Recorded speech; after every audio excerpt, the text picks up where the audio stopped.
Hello बच्चों, कैसे हैं आप लोग। उम्मीद करता हूं आप लोग अच्छे होंगे, स्वस्थ होंगे और अपना अध्ययन अच्छे से कर रहे होंगे। मैं धर्मेंद्र पटेल आप सभी को अपने यूट्यूब चैनल डीपी स्टडी में तहे दिल से स्वागत करता हूं। हम लोग अभी कुछ दिन पहले पढ़ रहे थे अंसाल पेपर में मैंने पार्ट 1 अपलोड किया, ठीक, अपलोड किया है। उसमें पूरा कंप्लीट नहीं हो पाया, ना होने के कारण कुछ वजह थी जो कंप्लीट नहीं हो पाया। तो आज हम लोग उसका पूरा कंप्लीट करेंगे और हम वादा करते हैं अब जो भी अंसाल पेपर अपलोड करेंगे आप लोगों को वो पूरा संपूर्ण आपको सॉल्यूशन मिलेगा 1 अटेम्प्ट में, ठीक। तो आइए शुरू करते हैं। ये है हमारा अंसाल पेपर। तो उस दिन क्वेश्चन नंबर खंड बा के क्वेश्चन नंबर हम 2 के घा तक किए थे, आज अंगा से शुरू करेंगे। तो हमारा सवाल क्या कर रहा है, उस समांतर श्रेणी के प्रथम 51 पदों का योगफल ज्ञात कीजिए जिसके दूसरे और तीसरे पद क्रमशः 14 और 18 हैं। हमें समांतर श्रेणी के 51 पदों का योगफल ज्ञात करना है। तो लिखिए समांतर श्रेणी का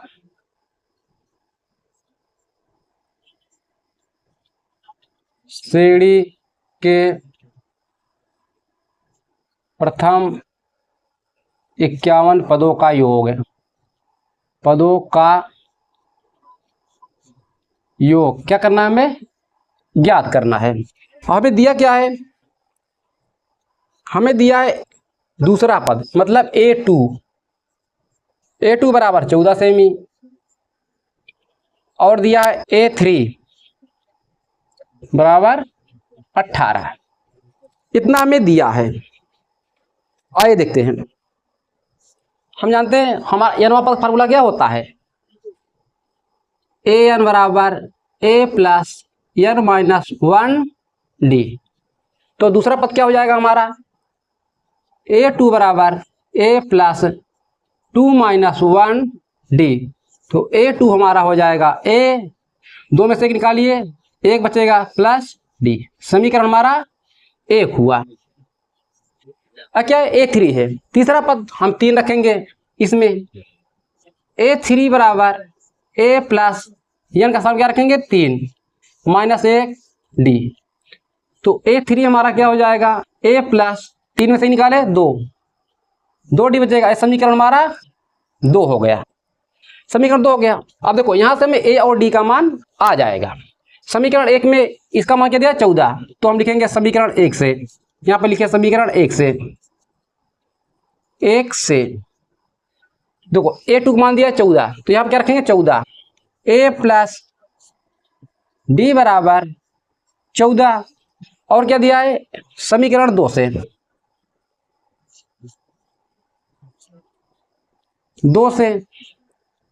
समीकरण 2 का मान कितना दिया है 18। तो a प्लस 2d बराबर 18 इसे बोलिए, ठीक। समीकरण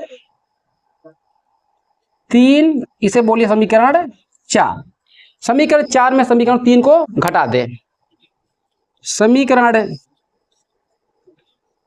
3 में से 4, समीकरण 4 में से समीकरण 3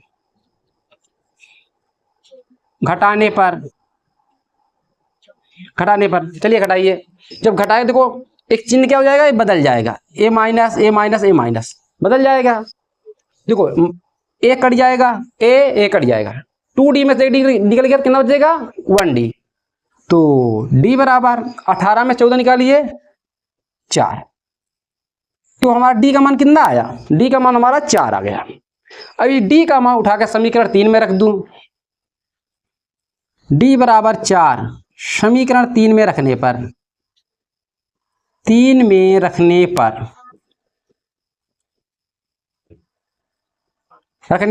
रखिए तो हमारा क्या बचेगा, a प्लस d का मान 4 बराबर 14, a बराबर इसको इस तरफ ले जाएंगे तो 14 माइनस 4, तो a बराबर हमारा क्या आया 10, a बराबर 10 आया। हमें यहां से मिल गया, क्या मिल गया, a बराबर 10, d बराबर 4। हमें क्या चाहिए 51 पदों का योग, मतलब ये हमें दिया है n का मान। किसका मान दिया है, एन का, एन बराबर 51। तो हमारा योगफल क्या होता है फार्मूला, एस एन बराबर N by two, 2a plus N minus 1 D.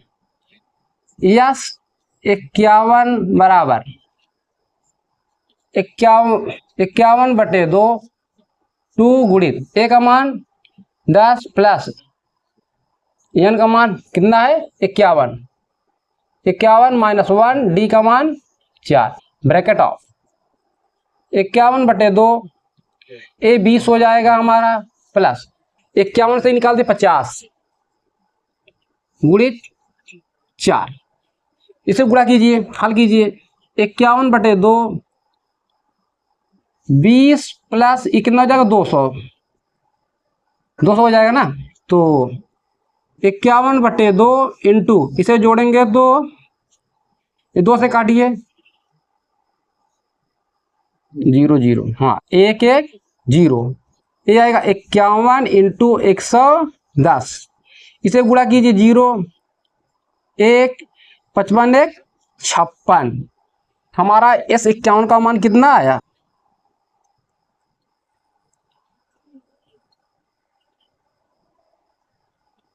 5610 हमारा इसका मान आया। ठीक, नोट कीजिए आप लोग।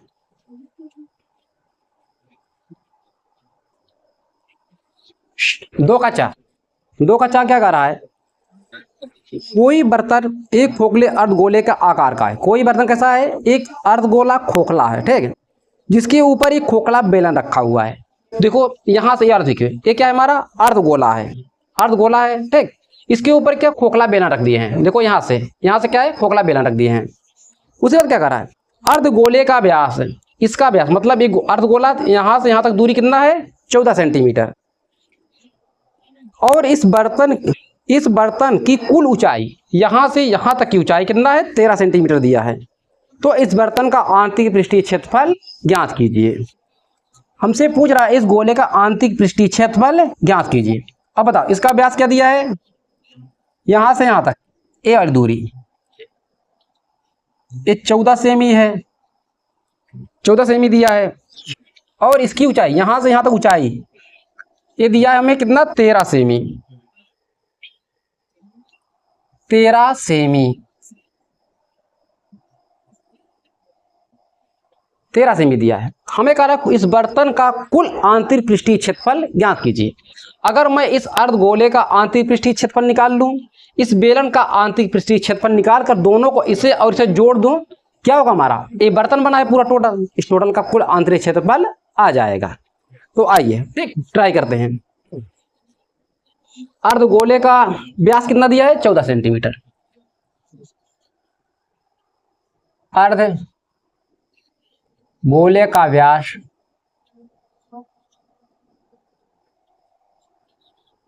14 सेंटीमीटर, त्रिज्या कितनी होगी बोलो 7 सेमी होगी, क्योंकि व्यास का आधा होता है, त्रिज्या आ गया। तो बताओ अर्धगोले का पृष्ठीय क्षेत्रफल कितना होता है, अर्धगोले का पृष्ठीय क्षेत्रफल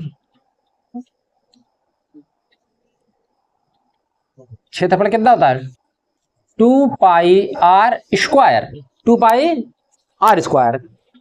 चलिए 2 पाई का मान क्या होता है 22/7, आर कितना है 7, 7 इंटू 7, इसे डिवाइड कीजिए, कट गया, ये आएगा, इसे मल्टीपल कीजिए 44 इंटू 7, 7 चौक 28, हासिल लाख 2, 7 चौक 28, 28 2 30, क्षेत्रफल कितना है सेमी स्क्वायर, इसका आ गया। अब मैं देखो अभी इसका निकाले हैं। अब बताओ इसकी त्रिज्या यहां से यहां तक भी त्रिज्या होगी क्योंकि अर्धगोला है, और यहां से यहां तक भी क्या होगी त्रिज्या होगी, सेम है। देखो यहां से यहां तक कितना 7 है, टोटल कितना है 13 है, ठीक। तो हमारी यहां से यहां तक ऊंचाई कितना होगा बोलो, यहां से यहां तक ऊंचाई कितना है 7 है, और टोटल कितना है 13, तो 13 में 7 निकालते कितना बचेगा 6 सेमी, 6 सेमी बचेगा, 6 सेमी बचेगा खोखले गोलन के लिए। अब देखा, और त्रिज्या का देखा, ये दोनों कितना सेम बराबर बाटे। ई का देखा व्यास जोन हो, ये व्यास वही बाटे। जब व्यास वही है, त्रिज्या क्या होगा, वही होगा, त्रिज्या भी होगा। तो खोखले बेलन के लिए, खोखले बेलन के लिए, खोखले बेलन के लिए, अब देखा एम ए का हो है, इसकी त्रिज्या क्या हो जाएगी 7 सेमी, ऊंचाई क्या होगा 13 माइनस 7, कितना है 6 सेंटीमीटर, जो मैंने आपको यहां पर बताया। अब देखो, अब खोखले बेलन का आंतरिक पृष्ठीय क्षेत्रफल फार्मूला क्या होता है, खोखले बेलन के आंतरिक, यहां पर आंतरिक नहीं लिखे ना, ये गलत हो गया है, खोखले बेलन का आंतरिक पृष्ठीय क्षेत्रफल यहां होना चाहिए। तो एक बार आप लोग बना लीजिएगा, आंतरिक पृष्ठीय क्षेत्रफल, ठीक, इतना आप लोग करेक्शन कर लीजिएगा। खोखले बेलन का आंतरिक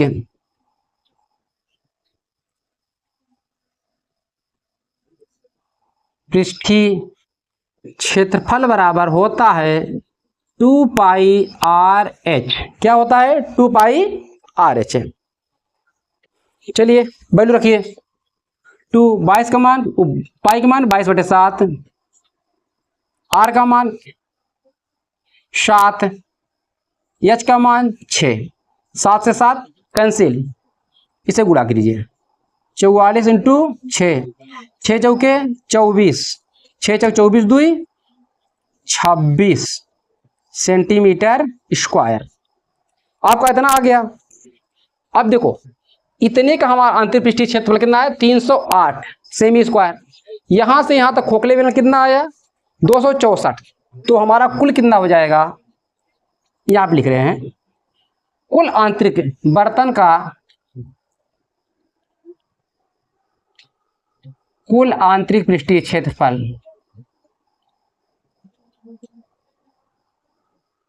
आंतरिक पृष्ठीय क्षेत्रफल इज इक्वल टू अर्धगोले का, गोले का आंतरिक पृष्ठीय क्षेत्रफल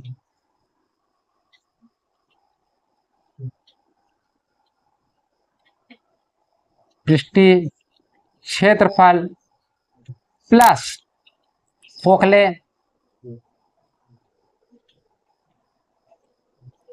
बेलन का आंतरिक पृष्ठीय क्षेत्रफल,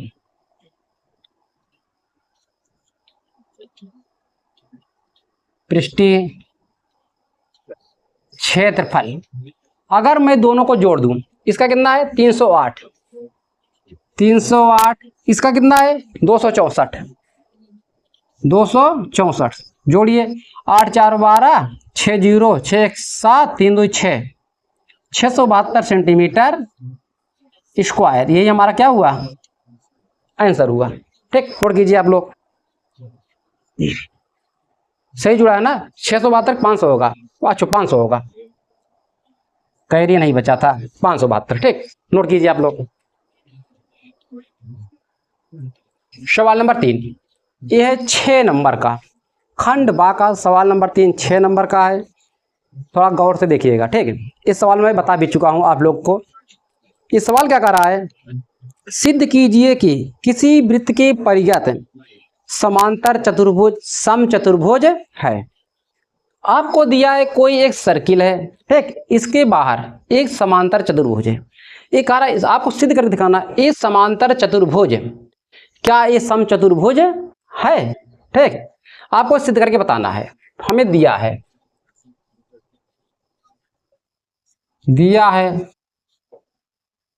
वृत्त के परिगत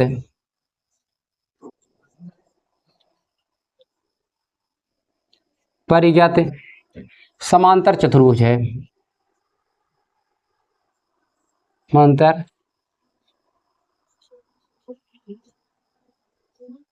चतुर्भुज है, ठीक। समांतर चतुर्भुज सिद्ध करना है हमें।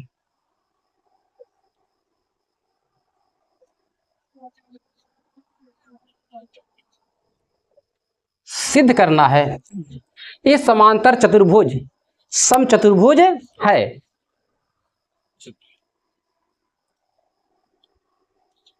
समांतर चतुर्भुज समचतुर्भुज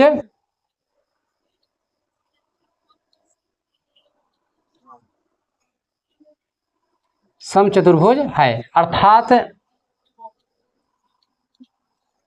अगर ये समचतुर्भुज, इसके चारों भुजाएं क्या होंगे, आपस में बराबर होंगे।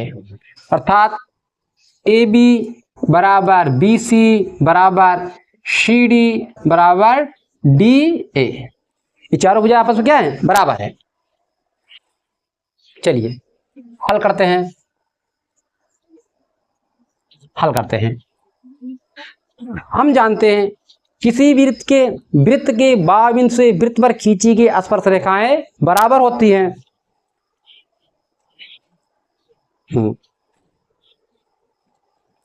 वृत्त के बाह्य बिंदु से वृत्त के बाह्य बिंदु से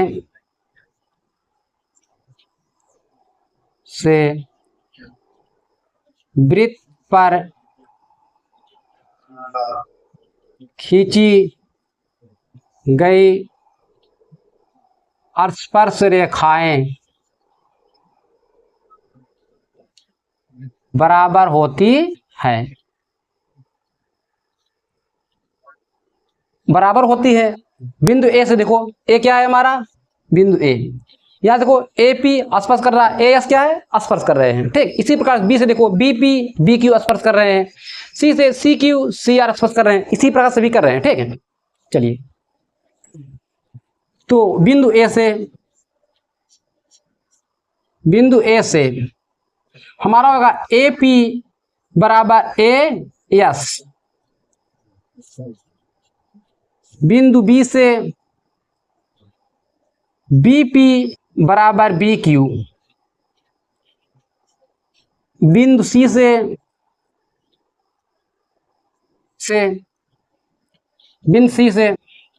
सी आर बराबर सी क्यू, बिंदु डी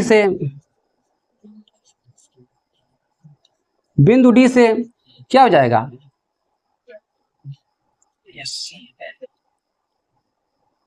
बिंदु डी से, ठीक है। तो डी आर डी एस बराबर डी एस। ये समीकरण 1 2 3 4, इन चारों को क्या करेंगे, जोड़ देंगे। समीकरण 1 + 2 + 3 + 4 क्या करें, जोड़ दिए। ए प्लस मतलब जोड़ते हैं, जोड़िए। A P plus B P plus C R plus D R बराबर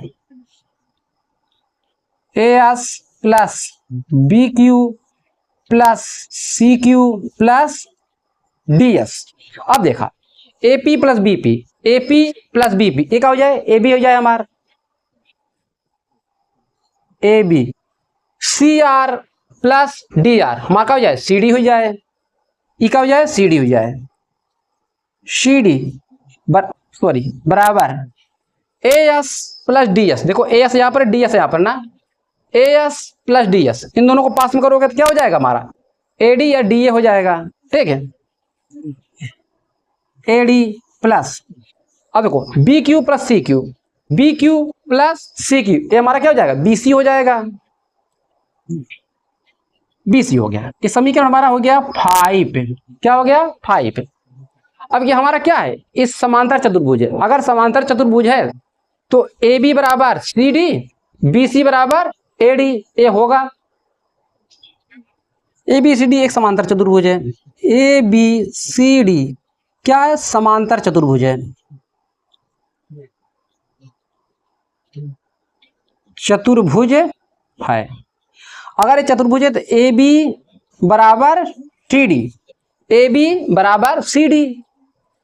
इसी प्रकार बी सी बराबर ए डी, ये होंगे। तो इस समीकरण हमारा हो गया 6, समीकरण 6 हो गया। तो चलिए हम यहां पर नोट कर रहे हैं। अब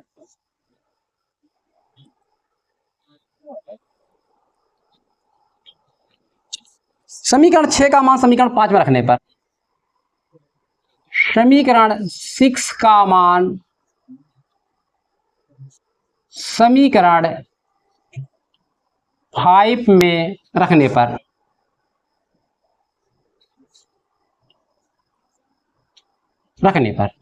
चलिए देखो यहाँ पे ए बी है ना, तो ए बी का स्थान क्या रखेंगे, सी डी रखेंगे। ए बी का स्थान क्या रखेंगे, सी डी, या सी डी का स्थान पे ए बी रखेंगे, दोनों बराबर है। तो रखते हैं A B plus C D का स्थान क्या रखेंगे, ए बी, ए बी बराबर बी सी, बी सी का स्थान क्या रखेंगे, ए डी, ए डी का सराहना दीजिए, ए डी।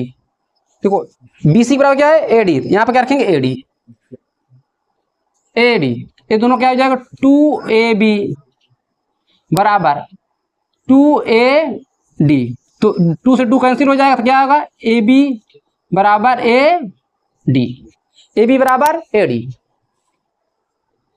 हमारा एक ए आया। देखो ए बी भुजा किसके बराबर है, ए डी के बराबर है। इसी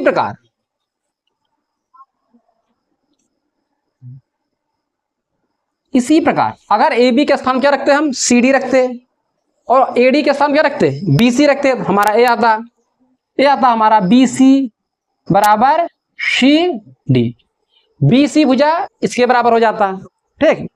और हमारा समांतर चतुर्भुज है, ए बी किसके बराबर है, ए बी इसके बराबर है, ए बी इसके बराबर है, बी सी इसके बराबर है। तो हमारा ये क्या हुआ, ये सभी भुजा आपस में क्या है, बराबर है। तो बराबर है, अतः हम लिख सकते हैं, अतः ए बी बराबर बी सी बराबर, यहां नीचे लिखते हैं, ए बी बराबर बी सी बराबर सी डी बराबर ए डी। ये सभी भुजाएं बराबर है, या एक क्या है, समचतुर्भुज है, या एक समचतुर्भुज है।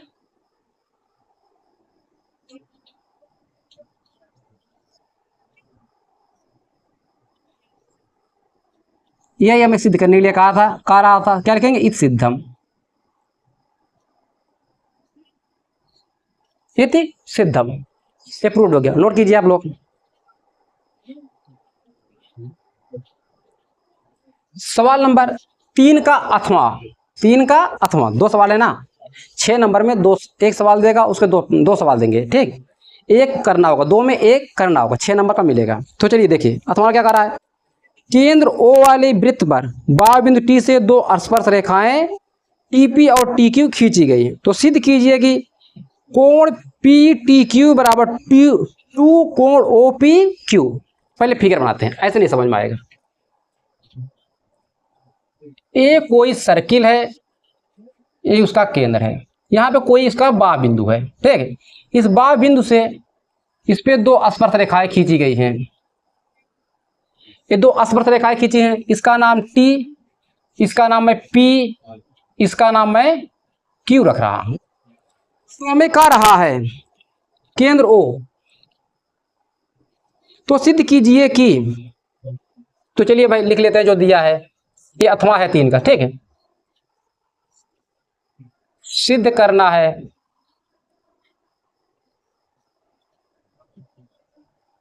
सिद्ध क्या करना है, कोण पी टी क्यू बराबर 2 कोण O P Q, O P Q.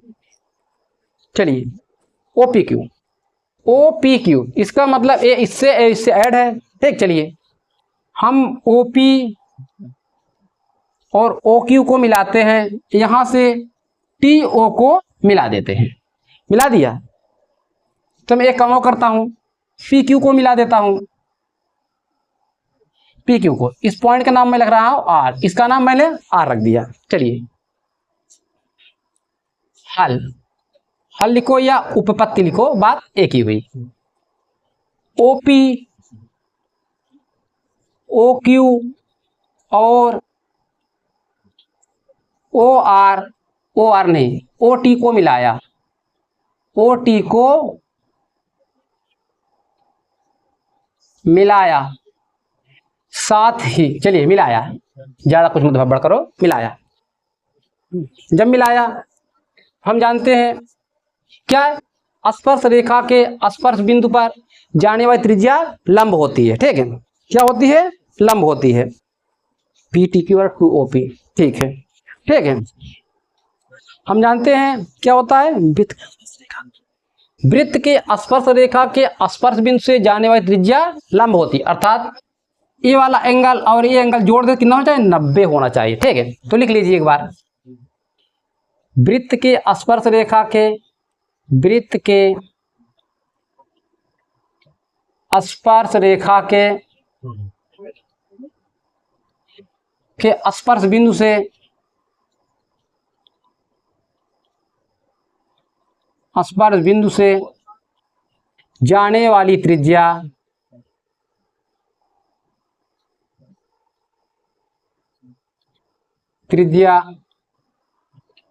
लंब होती है। जब लंब होती है तो इसे क्या करोगे, हम लिखेंगे क्या, ओ पी टी बराबर 90 डिग्री, कोण ओ पी टी बराबर 90 डिग्री। ओपीटी क्या है, दो एंगल बने, O P R plus T P R, ठीक, ऐसे हम लिखेंगे। इसको हम ऐसे भी लिख सकते हैं, O P T plus T P R, sorry ये गलत हो गया, O P R P T, ऐसे लिखो, ओ पी आर प्लस कोण आर पी टी बराबर 90 डिग्री। ये हमारा समीकरण 1 हुआ, समीकरण हमारा 1 हुआ। अब जानते हैं हम, एक परिमेय पढ़ेंगे हम लोग, वृत्त के केंद्र से जीवा पे डाला गया लंब जीवा को समद्विभाजित करता है। जानते हैं, वृत्त के केंद्र से जीवा पर डाला गया लंब, जीवा पर डाला गया लंब जीवा को समद्विभाजित करता है।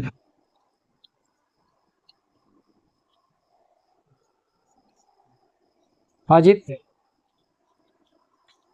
करता है। अगर ये समद्विभाजित करता है, हमारा यहाँ पे क्या बनेगा, ए बी 90 डिग्री कोण बनेगा, ए बी 90 डिग्री अंदर का, ठीक है। जब 90 डिग्री का तब 90 डिग्री बनेगा तो हमारा हो जाएगा ओ आर लंब पी क्यू, ओ आर लंब पी क्यू। चलिए अब देखो त्रिभुज कौन सा, टी पी आर में, इसमें क्या होगा, T R P plus are P T plus T P T are, ये तीनों को जोड़े कितना होगा, 180। त्रिभुज के तीनों अंतःकोणों का योग 180 होता है। कोण T R P plus T R P ना, R P T plus R आ गया, पी आ गया, ऑटोमेटिक टी लेना, पी टी आर बराबर 180।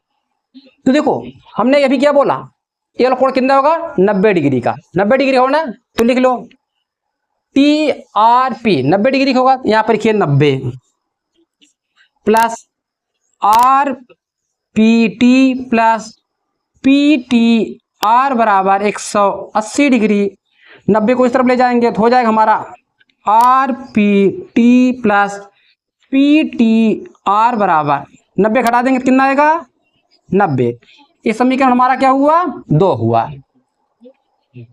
समीकरण 1 और समीकरण 2 दोनों देखो 90-90 के बराबर है, तो ये दोनों हम इसके बराबर कर सकते हैं, ठीक। देखिए समीकरण 1 और 2 से समीकरण 1 और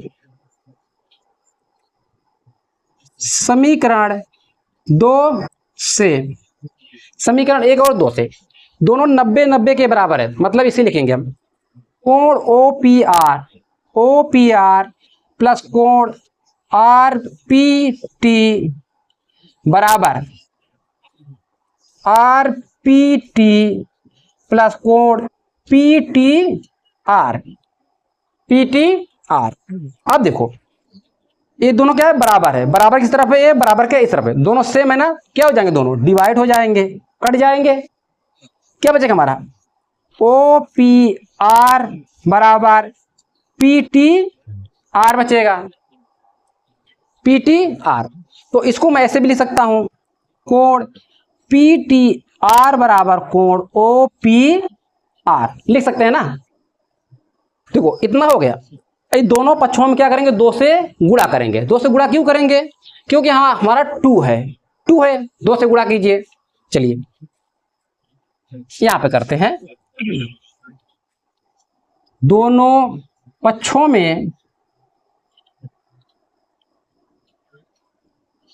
2 से गुणा करने पर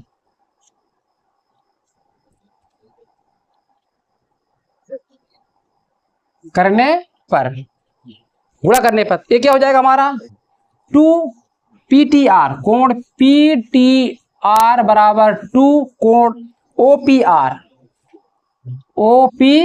आर, इतना हो गया। अब मैं इसे 2 बार लिख सकता हूं ऐसे, कोण पी टी आर प्लस कोण पी टी आर बराबर 2 कोण ओ पी आर। देखो ये वाला हमारा मिल गया, ये वाला पार्ट मिल गया ना। इसे देखो पी टी आर प्लस, हम जानते हैं हमारा ए वाला एंगल इस एंगल के बराबर होता है कि नहीं होता है, पर में बताए थे, ठीक है ना, आप ध्यान हो तो पर में जाके देख लीजिए। पी टी आर तो इसे लिख सकते हैं क्यू टी आर, ठीक लिख सकते हैं।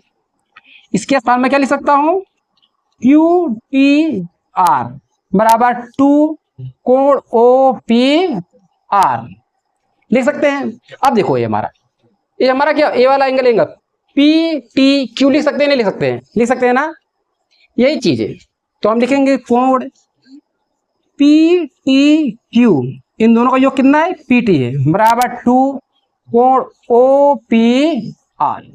ये मैं सिद्ध करने का आ रहा था, आ गया। इसे ब्रैकेट में आप कीजिए और नीचे लिखेंगे क्या, हेंस प्रूव्ड, हेंस प्रूव्ड, यही आपका एक सिद्ध हुआ। नोट कीजिए। सवाल नंबर 4, फर्स्ट अंसाल पेपर का सवाल नंबर 4। सवाल नंबर 4 ऊंचाई और दूरी से है। इस सवाल का रहा है 1.5 मीटर लंबा एक लड़का 30 मीटर ऊंचे एक भवन से कुछ दूरी पर खड़ा है। वही एक लड़का कितना है, 1.5 मीटर ऊंचाई है उसकी, और एक मीनार 30 मीटर ऊंची एक भवन है, ठीक है, मीनार नहीं भवन है, तो उसके सामने कुछ दूरी पर खड़ा है। जब वह ऊंचे भवन की ओर जाता है, जैसे भवन हमारे सामने है तो हम यहाँ से आगे बढ़ेंगे जाएंगे, तब उसकी आंख से भवन के शिखर का उन्नयन कोण 30 डिग्री से 60 डिग्री हो जाता है। मतलब ये हुआ, हम जैसे यहाँ खड़े हैं, हमारे सामने क्या है, एक ऊंचा भवन है, हम यहाँ से जब खड़ा होकर देखते हैं भवन के शिखर को, तो कितना डिग्री कोण बनता है, 30 डिग्री बनता है। जब हम कुछ कदम आगे चलते हैं, ठीक है, कुछ कदम आगे चलते हैं जब हम, तो तब देखते हैं भवन के शिखर को, तो कितना कोण बनाता है, 60 डिग्री का बनाता है। कर बताइए कि भवन की ओर कितनी दूरी तक चलकर गए, मतलब यहाँ से हम भवन की तरफ कितनी दूरी तक चलकर गए, ये हमें बताना है। आइए फिगर बनाते हैं तो पूरा समझ में आ जाएगा कंसेप्ट है। ये हमारा कोई एक भवन है, ठीक है, भवन सीधा होता है, तिरछा हो गया, ये भवन है, ठीक है। ये क्या है, जमीन है, धरातल है। कोई एक लड़का है यहाँ पर खड़ा है, उसकी ऊंचाई कितना है, 1.5 मीटर, 1.5 मीटर, और भवन की ऊंचाई कितनी है, 30 मीटर है, 30 मीटर है। जब लड़का यहां से खड़ा होकर यहाँ पे देखता है, कितने डिग्री कोण बनता है, 30 है। ये इसकी दृष्टि रेखा है, 30 डिग्री कोण बनाएगा। ये हमारा क्या होगा, एक क्षैतिज रेखा होगी, एक क्षैतिज रेखा हुई, क्या हुई, क्षैतिज रेखा। यहां से कितने डिग्री कोण बनाया, 30 डिग्री कोण बनाया। अब यहां से ये लड़का यहां से देख रहा था, अब ये लड़का यहां से कुछ आगे इधर चल रहा है, तब देखता है भवन के शिखर को 60 डिग्री कोण बनाता है। ये लड़का यहां से चलकर यहां पहुंचा, आंखें यहां पर है, यहां से जो खड़ा होकर देखता है तो कितना डिग्री कोण बनाता है, 60 डिग्री का कोण बनाता है। ठीक, कितने डिग्री का, 60 डिग्री का, 60 डिग्री का। तो लड़का यहां पे खड़ा हो जाता है, ठीक, 60 डिग्री का। तो यही पूछ रहा है आपसे, ये वाली दूरी, इसे दूरी को मैं एक्स मान ले रहा हूं, ये एक्स वाली दूरी आपसे पूछ रहा है कि लड़का कितनी दूर तक गया। चलिए देखते हैं।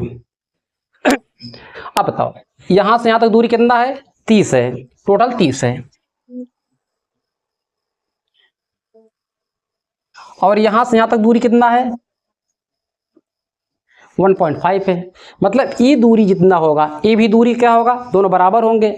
अगर 30 में से हम 1.5 निकाल दे तो हमारी यहां से यहां तक दूरी आ जाएगी। तो 30 में से निकालिए, वो एक निकाले 29, 29 में आधा निकाले 28, तो हमारी ये दूरी आ जाएगा यहां से 28.5 सेंटीमीटर। कितना है, 28.5 सेंटीमीटर यहां तक आ गया। इसका नाम रखो A B C D E F G, इतने हो गए ना, ये सभी हो गए। चलिए तो हम क्या लिखेंगे, माना दूरी, हमें जो लड़के ने चल के गया से मानेंगे माना दूरी। सवाल नंबर 4 है ना, सवाल नंबर 4, माना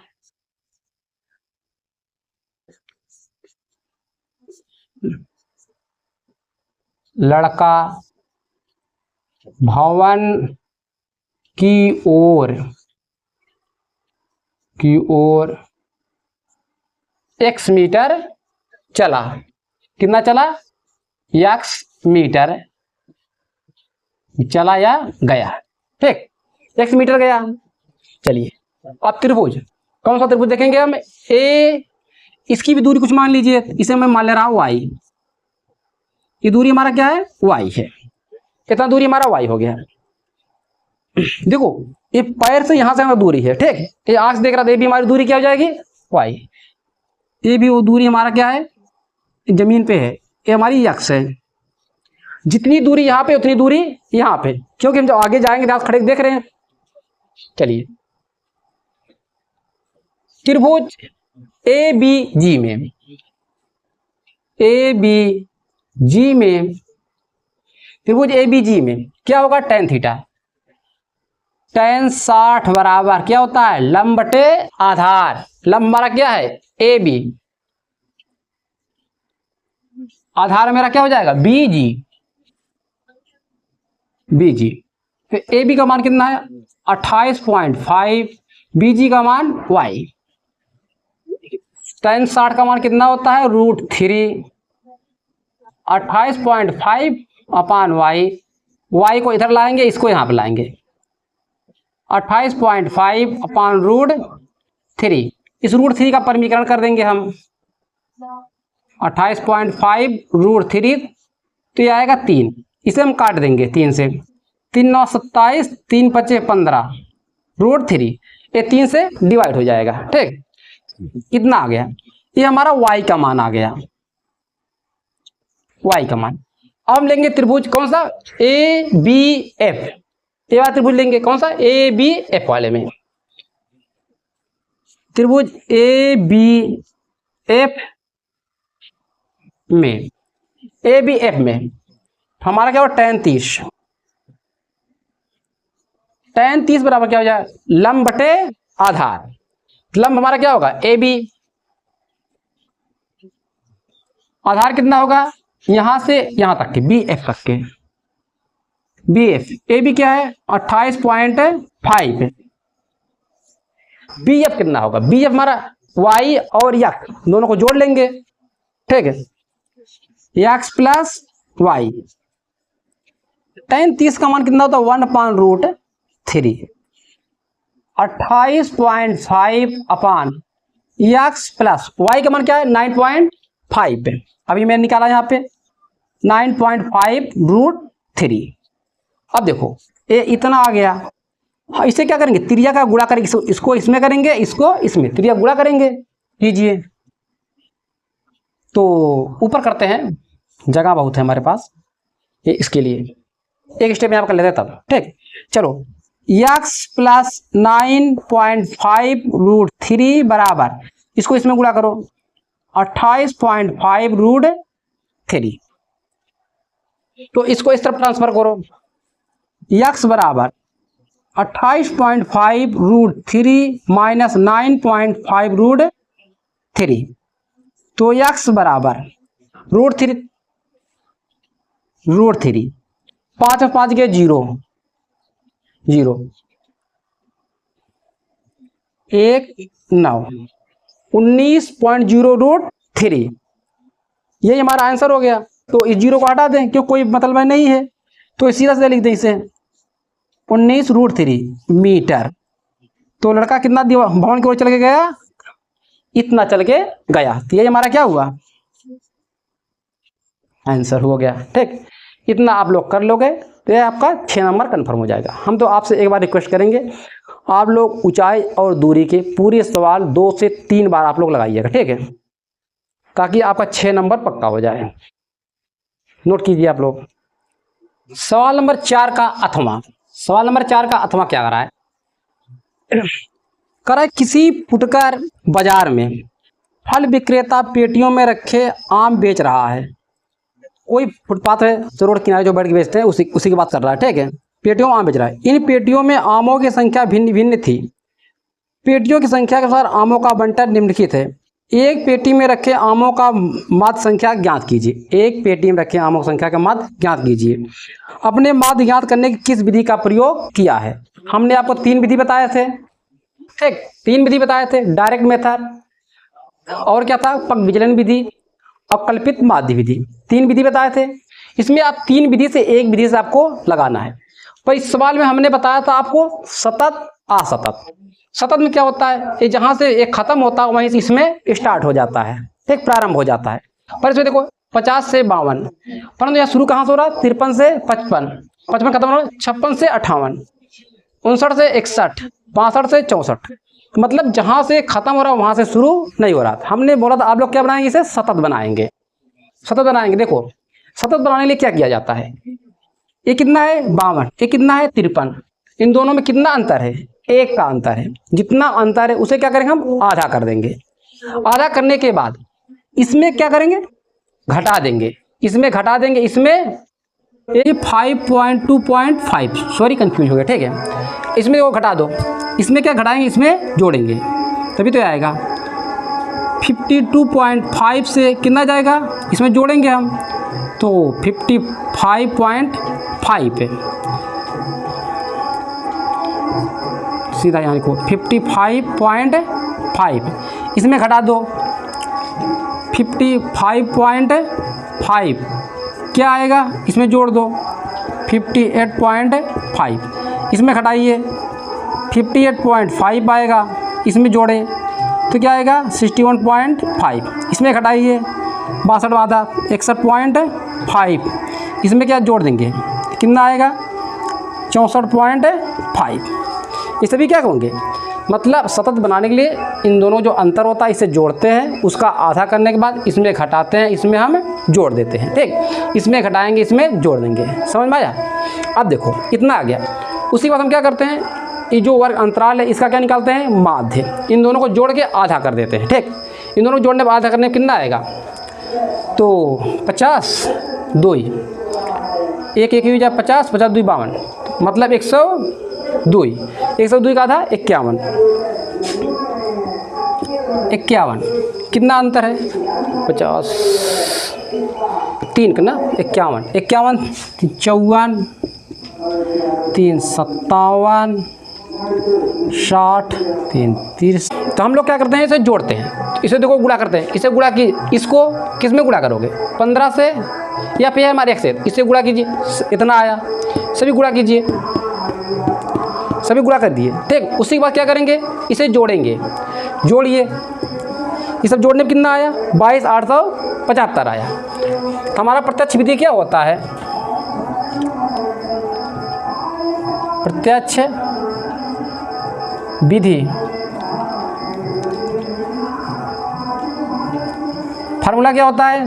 समांतर माध्य सिग्मा FI XI अपान सिग्मा FI। FI होता है इसका मान क्या है? 22,875। 22,875 अपान इसका मान 400। जब इसे हम डिवाइड करेंगे 57.18, ये इतने टाइम में डिवाइड हो जाएगा। समांतर माध्य हमारा क्या आएगा? 57.18। नोट कीजिए आप लोग। सवाल नंबर 5 ये भी 6 नंबर का है आपका।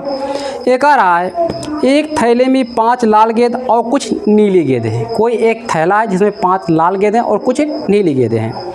यदि इस थैले में से नीली गेंद निकालने की प्रायिकता लाल गेंद निकालने की प्रायिकता की 2 गुनी है, तो थैले में नीली गेंदों की संख्या ज्ञात कीजिए। तो माना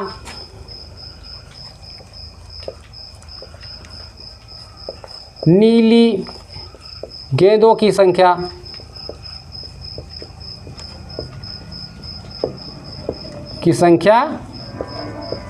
x है। नीली गेंदों की संख्या क्या है? x है। और हमें लाल गेंदों की संख्या कितना दिया है? लाल गेंदों की संख्या 5 है। तो टोटल कितना हो जाएगा हमारा? टोटल गेंदों की संख्या, कुल गेंदों की संख्या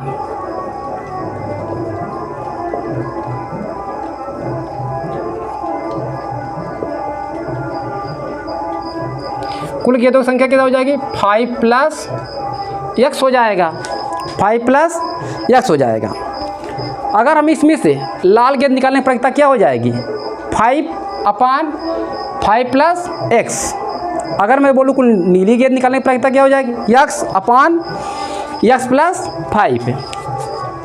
तो लाल गेंद निकालने की प्रायिकता, लाल गेंद निकालने की प्रायिकता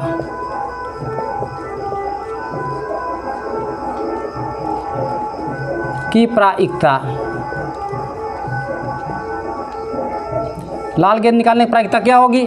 बोलो। लाल कितना है? 5। टोटल कितना है? 5 + x। अब क्या हम बोले? नीली गेंद निकालने की प्रायिकता क्या है? नीली गेंद निकालने की प्रायिकता,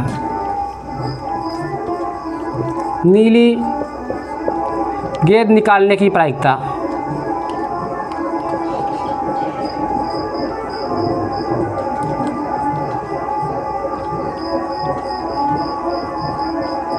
नीली गेंद निकालने पर नीली गेंद कितनी है? x। और कुल गेंद कितना है? 5 + x होता। अब प्रश्नानुसार क्या करा है?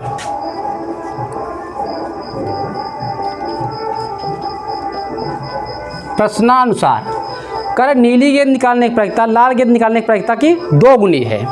तो लिखेंगे नीली गेंद x 5 + x बराबर लाल गेंद कितनी है? 5 + x। इसकी प्रायिकता कितनी निकालने की संख्या क्या है? 2 गुना है। क्या है? 2 गुना है इंटू 2। अब देखो हमारा क्या है? दोनों के हर क्या है? सेम है। दोनों के हर सेम है। ये हमारा क्या हो जाएगा? डिवाइड हो जाएगा। तो हमारे यहीं से डिवाइड कर दे रहे हैं इसे। x बराबर 10 आ गया। हमारा क्या आया? ये नीले गेंदों की संख्या आई। अतः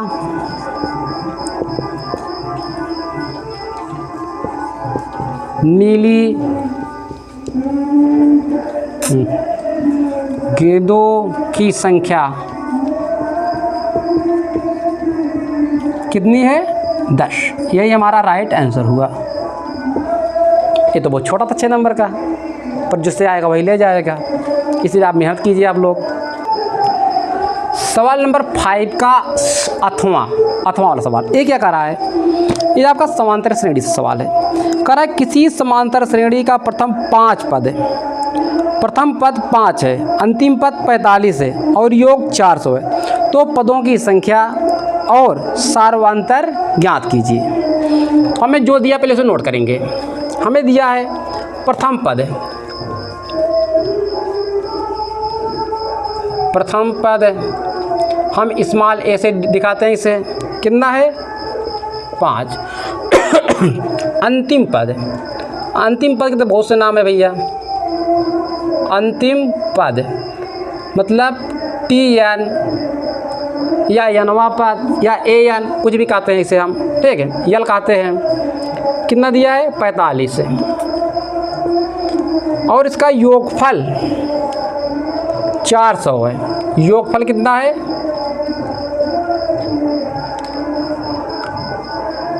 400। हमें ज्ञात करना है पदों की संख्या, पदों की संख्या, पदों की संख्या मतलब यान हमें ज्ञात करना। और क्या ज्ञात करना है सार्वांतर, सार्व अंतर मतलब D।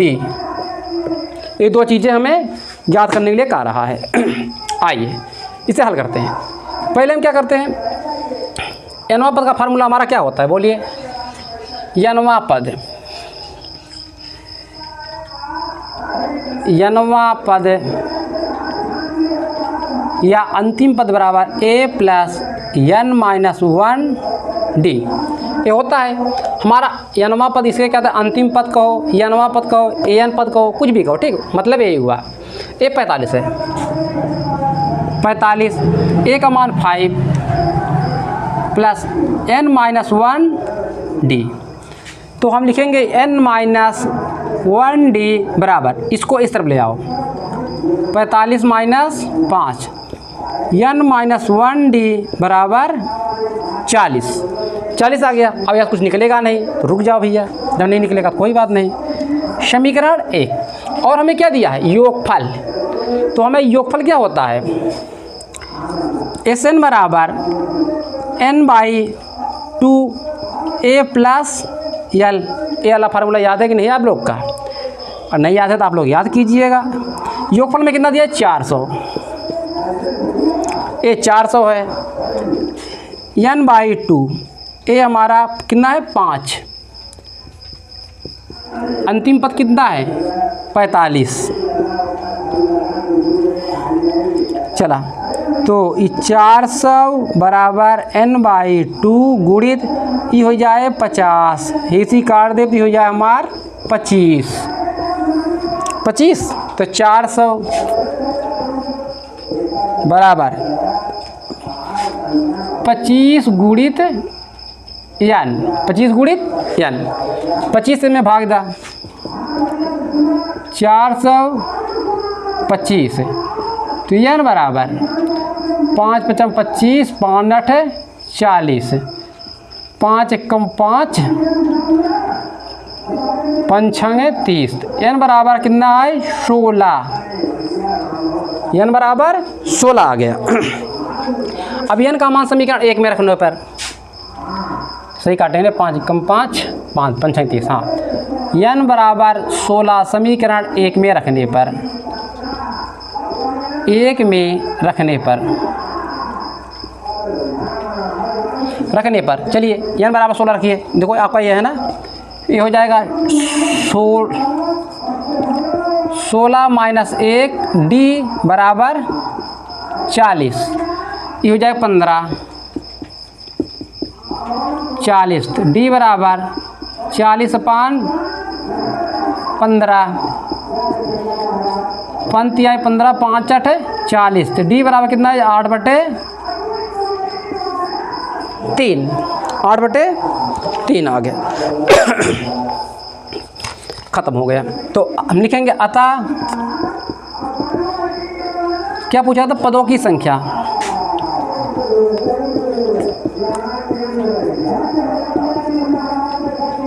पदों की संख्या N बराबर 16 सार्व अंतर डी बराबर 8/3। यही हमारा आंसर ए ख़त्म हो गया। फर्स्ट पेपर ख़त्म हो गया। आप लोग इतना एक बार अच्छे से अध्ययन कर लीजिए। आपसे मैं एक बार अनुरोध कर रहा हूँ, आप लोग जब भी पढ़ने बैठिए पेन, कापी, पानी ये पास रखिए, ठीक। और पढ़ने का इसका अच्छा टाइम होता है मैथ का। आप हिंदी, इंग्लिश, सामाजिक विज्ञान जो भी पढ़ना हो पढ़ लीजिए। ये आप रात के 9 बजे के बाद शुरू कीजिए, लगभग 9 से 11 बजे तक पढ़ा करो, क्योंकि आपके पास समय कम है। और हम आप लोग को टोटल 8 पेपर पढ़ाएंगे और अपने इस YouTube चैनल पर आप लोगों को अति महत्वपूर्ण प्रश्न पढ़ाएंगे। अगर आप लोग सपोर्ट करोगे, लाइक करोगे, सब्सक्राइब करोगे, हम इससे ज़्यादा बेटर कंटेंट लेकर आएंगे। चलिए ठीक है, मिलते हैं अब नेक्स्ट वीडियो में। तब तक अपना ध्यान रखिएगा।